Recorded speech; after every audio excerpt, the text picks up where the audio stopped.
Doctor साहब, बहुत से पेशेंट्स आज कंफ्यूज रहते हैं कि उन्हें कब ऑपरेशन कराना चाहिए या कब उन्हें ट्रीटमेंट लेना चाहिए, क्योंकि मिथ्स बहुत सारे हो चुके हैं और लोग एआई हो गया या यूट्यूब्स हो गया, वो वीडियोस देखकर बहुत ज़्यादा कंफ्यूज होते हैं कि अब उन्हें ट्रीटमेंट कराना चाहिए या नहीं कराना चाहिए। तो ये कैसे पता चले पेशेंट्स को कि अब सर्जरी का टाइम है या अब सर्जरी का टाइम नहीं है? देखिए, बेसिक चीज़ होती है, जब आपके घुटने में दर्द है, आप जानते हैं आपके घुटने में दर्द है, जी।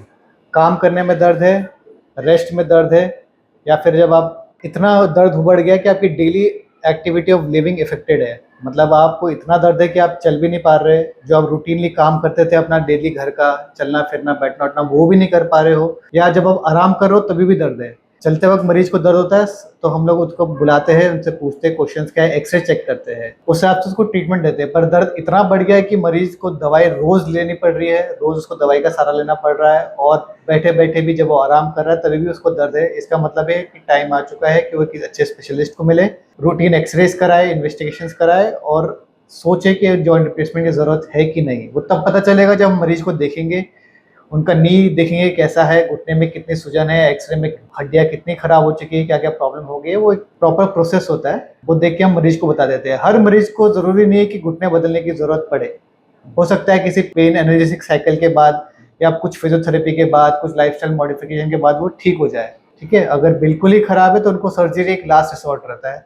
घुटने में इंजेक्शन, स्टेरॉइड इंजेक्शन या पीआरपी इंजेक्शन, मोस्टली ये सब मिथ है, इससे ज़्यादा इफेक्ट होगा नहीं किसी भी घुटने को। तो सर, ये एक मिथ और भी है कि लोग ये कहते हैं कि सिर्फ घुटना आपका एक एज पर आके ही खराब होता है, लेकिन आजकल लाइफ स्टाइल ऐसा हो गया है कि स्पोर्ट इंजरीज बहुत लोगों को हो जाती है या फिर बहुत कम एज में घुटने फेल हो जाते हैं। तो क्या उन्हें भी सर्जरी की जरूरत पड़ती है? नहीं नहीं नहीं, बहुत कम एज में घुटने फेल होने के बहुत कम कारण होते हैं। अगर उसको भी ऑटो इम्यून डिजीज है, जैसे उसको गठिया है, या फिर कूले का ले लो मोस्ट कॉमनली, तो वो सब चीज़ों में होता है। या फिर वो स्पोर्ट्स पर्सन है, घिरा है, बार बार ट्रॉमा की हिस्ट्री है, उसके लिगामेंट्स में चोट है, तो भी उन पेशेंट्स को डायरेक्ट कोई जॉइंट रिप्लेसमेंट सर्जरीज बोलता नहीं है कोई, मतलब ऐसा कोई एडवाइस होता नहीं है। वो आएगा, एमआरआई कराएगा, अगर पेशेंट यंग है तो उसके एक्सरे होंगे, उसको देखा जाएगा, क्योंकि यंग एज में रिप्लेसमेंट कॉमन तो बिल्कुल ही नहीं है, बहुत ही रेयर केसेस में होता है। अगर उसको कोई ऑटोइम्यून डिसीज है या फिर उसको ऐसी चोट लगी जिसकी वजह से उसके घुटने के लिगामेंट्स या जॉइंट बहुत ही खराब हो गए, तब हम उसके बारे में सोचते हैं।